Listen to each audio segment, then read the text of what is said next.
The landscape of Major League Baseball and the way fans experience America's pastime has gone through a colossal transformation in 2025, all revolving around Shohei Ohtani and the Los Angeles Dodgers. The headline is everywhere. A 3-year, $1.3 billion TV contract signaling the future of sports broadcasting. And it's all built around the singular global power of one team, one city, and one transcendent superstar. But beneath that, there's a deeper story that most fans miss: how the Dodgers and Ohtani have quietly re-engineered baseball itself.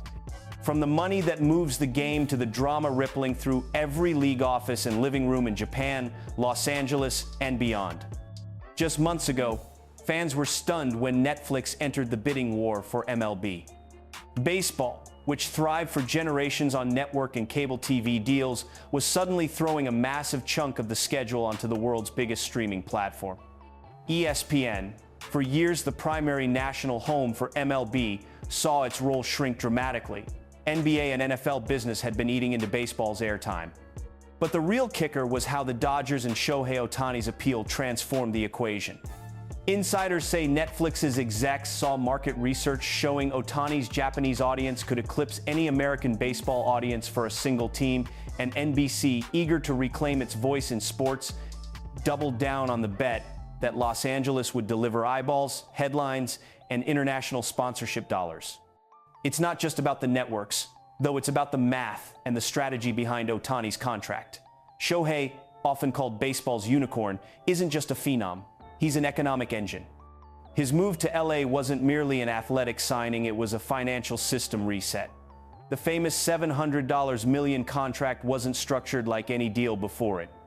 Instead of taking the bulk of the money up front, Ohtani agreed to $2 million per season through 2034, with the remainder a staggering $680 million coming through deferral payments that stretch clear into his early 40s.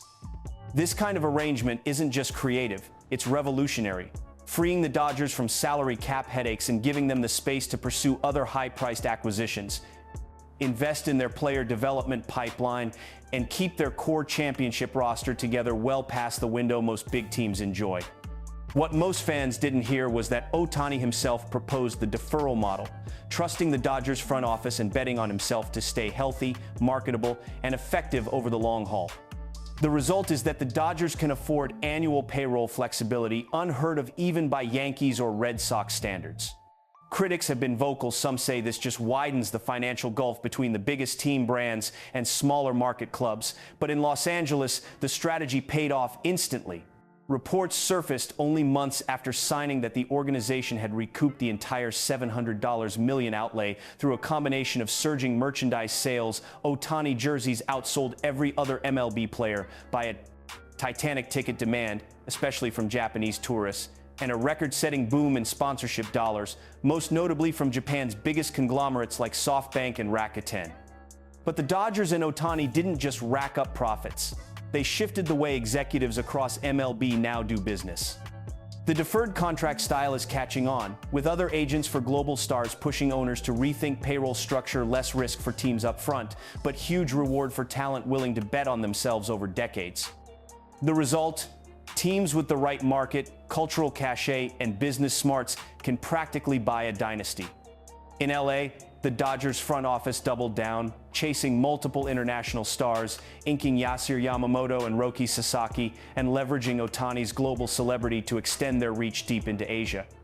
Dodger Blue hit Tokyo, Osaka, and Seoul.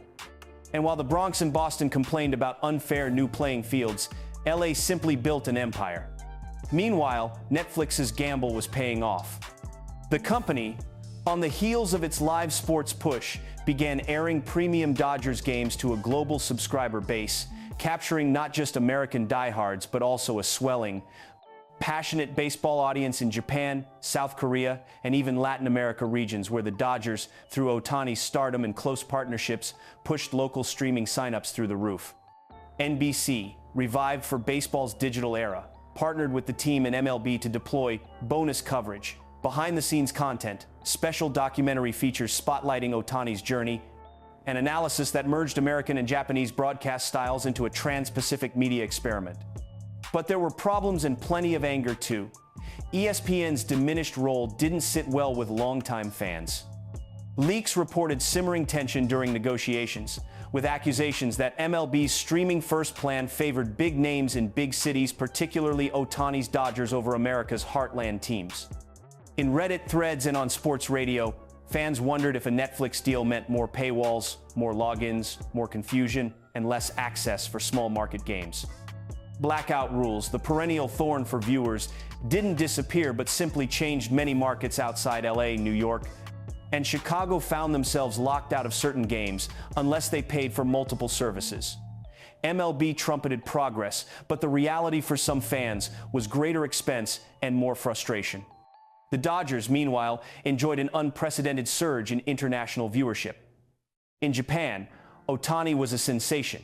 Kids started organizing watch parties for Dodgers games, and travel agencies booked group trips to Los Angeles pegged directly to game schedules. The team's overseas revenue record shattered previous marks, as streaming numbers indicated a 225% spike in total viewers compared to their 2022 average. Merchandise floods airports, shopping malls, and official league stores from Hokkaido to Hiroshima. Ohtani's MVP win in 2025 was not just a personal success, it filled the MLB's global marketing machine with fresh air and new momentum. Yet, the world watched as small market owners grew increasingly upset. Some called the new TV contract stacked, especially after rumors surfaced that MLB had quietly offered the Dodgers preferential game slots on Netflix and NBC, squeezing other franchises into midweek, off-hour coverage. Accusations flew at league meetings that baseball's old rivalries are dying, replaced by constant Dodgers primetime, almost as though Ohtani and LA had taken the sport hostage. Smaller clubs, struggling to compete, blamed the deferred contract's impact on league balance, arguing that the system would become a rich-get-richer cycle, with icons grabbing international profits and lesser teams confined to scraps. Shohei Ohtani, meanwhile, became even more of a lightning rod for controversy. Speculation about his real estate purchases in Los Angeles bloomed into viral social media threads. Some fans accused his agent of gaming the system, citing creative loopholes in deferred payments and overseas licensing that might help the Dodgers skate around luxury tax penalties. The league launched reviews of contract rules. Bookies even opened odds on whether new CBA agreements would ban Ohtani-style deferrals. For many fans, however, this was just more proof of the game's evolutionary leap, a moment when baseball finally merged with global business strategies and digital media, leaving behind old boundaries and nostalgia. All the while, the Dodgers kept winning. Their regular season record only improved, posting multiple 100-win seasons, with star performances not just from Ohtani, but also emerging young prospects drawn by LA's international allure. The franchise locked down a long playoff run, stacking MVPs and Cy Youngs, and bringing in fresh talent from both the US and Asia, building not just a team but a true baseball empire. When the club outspent rivals in the offseason using Ohtani's deferred payroll savings, other GMs grumbled. In LA, the atmosphere was electric, the stadium packed, merchandise flying off shelves, Ohtani jerseys outselling every other player, and the city's tourism tied directly to the team's game schedule. MLB's broader business followed suit.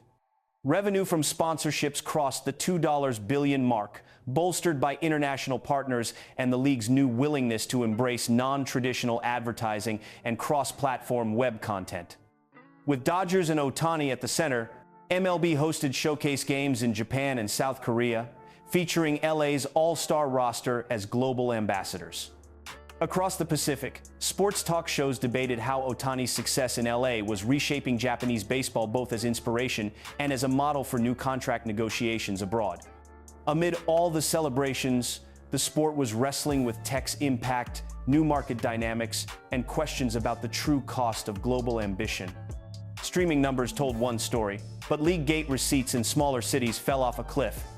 Old school fans, angry at the loss of tradition, voiced grievances about the real soul of baseball being swapped for entertainment and drama focused on just a handful of megastars and big city teams. Social media became a battleground. Young viewers celebrated digital access and unique behind-the-scenes coverage, while older fans clung to radio broadcasts and local cable, worried their franchises would someday become mere extras in the Dodgers and Ohtani's global headline reel. teams in rebuilding phases began rethinking what it took to build a following.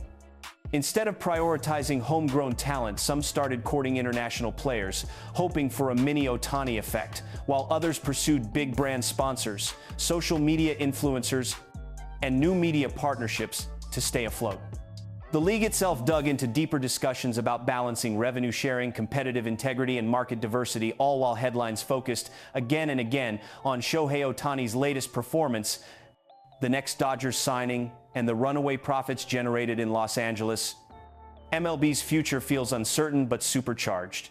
Experts wonder, will the league fracture between a handful of global brands and the rest? Will fans who grew up with hometown heroes settle for watching mega games streamed from LA? Can tradition survive the collision of digital media, international marketing, and superstar economics? Or will a new era, dominated by global viewership and multi-billion-dollar contracts, birth a reinvigorated worldwide baseball culture that eclipses anything the sport has seen before? One thing's certain, the Dodgers and Ohtani have changed the rules. As the TV deal gets tested in the rough-and-tumble world of subscriber numbers, advertising dollars, and fan loyalty, the performance on the field and in the boardroom remains impossible to ignore. Ohtani, still in his prime, has a chance to redefine everything about baseball stardom in the United States and Japan.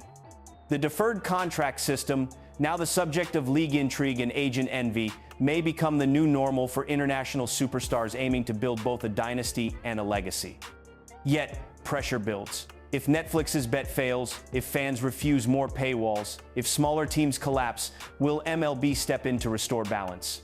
Or will the sport lean even harder into its most marketable assets, Dodgers Blue, Shohei Ohtani, and the billion-dollar games watched from Tokyo to Times Square?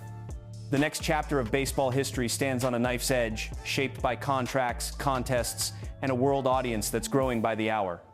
In Los Angeles, the mood is triumphant but watchful. As the team basks in global stardom and fans celebrate, front office execs look ahead. More blockbuster signings, more international expansion, more digital content, and more ways to embed Dodger Blue in every corner of the world. For Ohtani, the role is bigger than ever, a superstar who's both a player and an architect of modern baseball's biggest business coup. Rival teams plot counter moves. The league monitors financials and rulebooks. Fans, old and new, debate what all this change means for the sport they love. So, is this TV deal the beginning of baseball's golden era or the start of divisions that may challenge the heart of the sport? Will Ohtani's example lift all stars and drive innovation, or simply deepen the divide between big market powerhouses and smaller franchises? History has always shown that the game can surprise us. As Shohei Ohtani and the Dodgers write this newest chapter, the stakes have never been higher. Thanks for watching the Show Insider. If you want more deep dives on the biggest moves, wildest controversies, and untold stories from inside the world of MLB, don't forget to hit like and subscribe. Drop a comment below with your take. Did the Dodgers and Ohtani just save baseball, or is this deal a sign the game is changing forever? There's always more beneath the surface. See you in the next video.